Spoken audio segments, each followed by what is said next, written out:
Olha, aproveitando aí o nosso entendimento sobre alguns modificadores do cinema 4D, nós vamos entender como é que a gente usa aqui o modificador denominado Twist, que é o modificador de torção. Assim como nós fizemos no tutorial anterior sobre o Bend, nós vamos selecionar aqui o objeto cúbico. Com ele colocado, nós vamos mudar a nossa visão aqui para o modo Gouraud Shade Lines. No modo Gouraud, com o objeto aqui nessa situação, nós vamos vir aqui nas propriedades do objeto, que ele está selecionado aqui, que é a guia Object.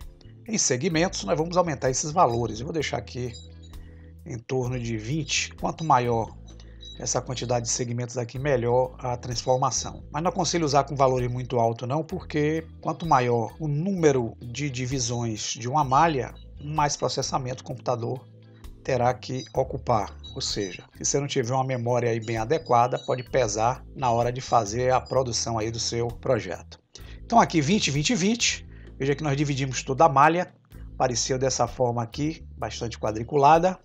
Vamos posicionar aqui no centro e vamos, como nós fizemos no Bend, adicionar o modificador chamado Twist.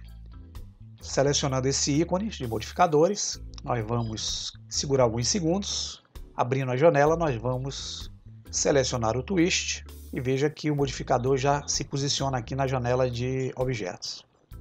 Por enquanto ele não vai dar nenhum efeito aqui no objeto, porque para ele poder dar o efeito é necessário que ele esteja inserido aqui no cubo. Mas a gente já pode notar que na janela de atributos existem algumas informações específicas para nós alterarmos aqui na estrutura. Exemplo, em Object nós temos essas opções Size e aqui os três eixos X, que é o primeiro, Y, que é o do meio, e Z, que é o último.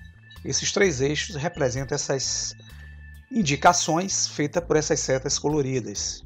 Então, se nós aumentarmos esses valores, essa estrutura aqui do Twist vai aumentar. Exemplo, encostando o cursor, aumento aqui o valor de X, Ctrl Z. Na do meio, aumento o valor de Y. Ctrl Z aqui para voltar a ação, tá? E em Z, eu aumento o valor de Z. Da mesma forma, Ctrl Z para voltar ao limite. Aqui são os modos de visibilização, limitado, sem caixa e sem limites. Nós vamos usar aqui no modo limitado, ok? Essa opção aqui, ângulo, que vai fazer o efeito de distorção. Enquanto eu não tiver o modificador inserido no cubo, se eu vier aqui aumentar, não vou ter efeito nenhum. Vocês vão ver a estrutura movimentar, mas o objeto não se movimenta. Então, para movimentá-lo, como nós vimos aí em Bend, nós temos que encostar o cursor no Twist, pressionar o botão esquerdo do mouse e com ele pressionado nós vamos arrastar para dentro do cubo. Veja que ele faz parte agora do objeto cúbico. Eu posso ocultá-lo ou clicando no sinalzinho de mais eu posso expô-lo aqui para a nossa opção de visibilidade. Bem, aqui agora se eu aumentar o ângulo, eu consigo distorcer a malha do objeto. Quanto maior a sua segmentação da malha, ou seja, divisão, melhor é o processo aí que nós vamos ver. Nós temos aqui uma guia que eu inclusive esqueci de comentar lá no tutorial anterior em Bend, que é o Falloff. Nesse Falloff nós temos como definir algumas modificações aqui interessantes. Eu posso usar aqui nessa guia Shape um exemplo de deformação da malha. Eu estou usando o modo infinito, que é esse que vocês estão vendo. Mas eu posso usar o modo cilíndrico. Veja que agora eu posso puxar, ó, eu tenho um cilindro dentro da estrutura. Esse cilindro eu posso também aumentar o tamanho dele se eu quiser, pelos eixos X, Y e Z. Eu vou vir aqui em Size, tá vendo?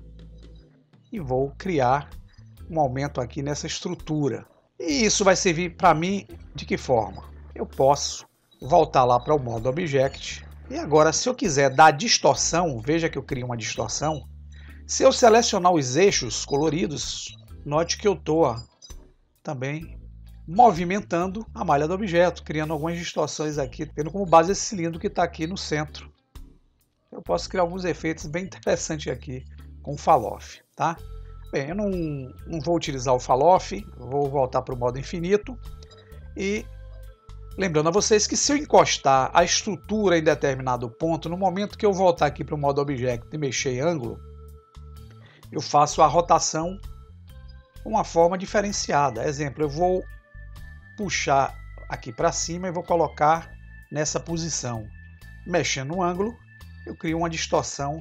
Se eu abaixar, eu posso criar outras formas de distorcer interessantes aqui no objeto. Então é isso aí, pessoal. Essa é a ferramenta Twist. Bom trabalho e bom proveito aí do modificador. Até o próximo tutorial.